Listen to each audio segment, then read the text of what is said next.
Ok, la mujer no existe.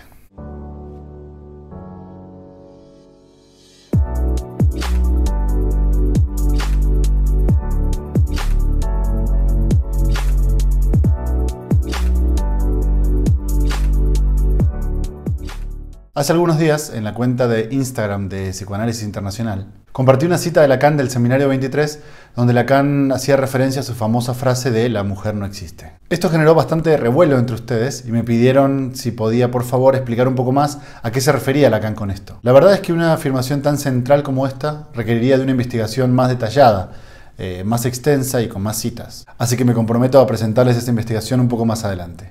Dicho eso, creo que podemos tomar unos minutos de hoy para hablar un poco al respecto. Como casi toda la obra de Lacan, y lo digo porque cuanto más conceptos investigo, más me doy cuenta de que esta afirmación es cierta, les decía, como casi toda la obra de Lacan, la frase de que la mujer no existe también fue víctima de una mala interpretación. ¿Cómo se lo piensa en términos generales? ¿Cómo se lo repite en términos generales muy frecuentemente? No, la mujer no existe, pero existen mujeres. No hay la mujer, sino que hay mujeres en particular. Precisamente porque no puede hacerse una generalización, porque únicamente hay individuos particulares. Que es un poco el argumento de siempre en el psicoanálisis lacaniano actual. Para mí, y dicho así a simple vista, la verdad es que es bastante evidente que la frase no puede hacer referencia a eso.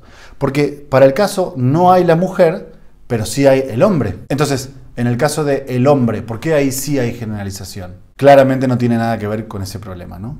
Para no dar tantos rodeos y para no hacerme el misterioso, quiero decirles que hombre y mujer en la obra de Lacan no tienen nada que ver con individuos que tengan ciertos órganos. O sea, sáquense de la cabeza la idea de que se trata de hombres y mujeres. Les adelanto el punto de llegada para que vean que acá no hay ningún misterio.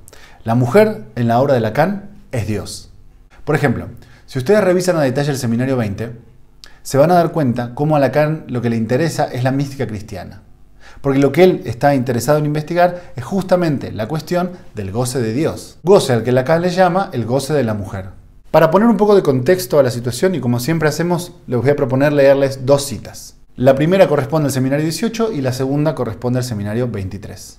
La del Seminario 18, de un discurso que no sería de semblante, corresponde a la clase número 4 del 14 de febrero de 1971. En la edición de Ricardo Rodríguez Ponte, en la página 19. Dice Lacan: el deseo del hombre, acabo de decirlo, está ligado a su causa, que es el plus de gozar, o que es incluso, como lo he expresado muchas veces, si toma su fuente en el campo de donde todo parte, el efecto del lenguaje, en el deseo del otro, ¿no? Entonces, el deseo del hombre está ligado a su causa, o sea, el deseo del otro. La famosa frase de Lacan, el deseo del hombre es el deseo del otro, tomada de Hegel, ¿no?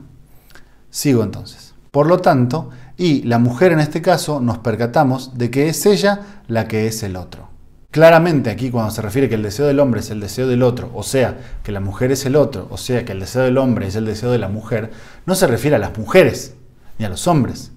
Los hombres entran todos en una misma categoría y la mujer es algo diferente, es el otro. La segunda cita corresponde al Seminario 23, a la primera clase, ¿sí? Que en la edición de Paidós es la página número 14. Dice Lacan: la mujer de la que se trata es otro nombre de Dios, y por eso ella no existe, como he dicho un montón de veces. Mi sugerencia entonces es una clave de lectura. Cada vez que Lacan dice el hombre, deben entenderlo como el ser humano, los hombres y las mujeres. Y cada vez que Lacan dice la mujer con mayúscula, a veces pone la mujer tachada, a veces directamente pone un cuadradito, la mujer. Cada vez que Lacan dice la mujer, deben entenderla como otro nombre de Dios, como cierta forma de llamar al otro. Es en este sentido que la mujer no existe, porque Dios no existe, porque el otro, en el sentido de no barrado, no existe. Pero eso no tiene absolutamente nada que ver con las mujeres. Por otro lado, pienso que esta lectura desestima muchísimas críticas que le hizo el feminismo al psicoanálisis de Lacan, precisamente por la idea de que la mujer no existe. No tiene absolutamente nada que ver con las mujeres. La mujer es otro nombre de Dios, y es en ese sentido que no existe. Bueno, espero que esto haya sido claro. Espero que les sirva la clave de lectura para abordar el texto de Lacan, y de todas maneras me comprometo a hacer una investigación más extensa, más elaborada y con muchas más citas sobre la idea de la mujer no existe en Lacan. Por otro lado, en la descripción les dejo el link del nuevo Patreon, donde encontrarán todos los videos de los temas relacionados con el psicoanálisis y muchas otras cosas más. Si están interesados en participar, denle clic y anótense. Muchas gracias a todos y nos vemos la próxima.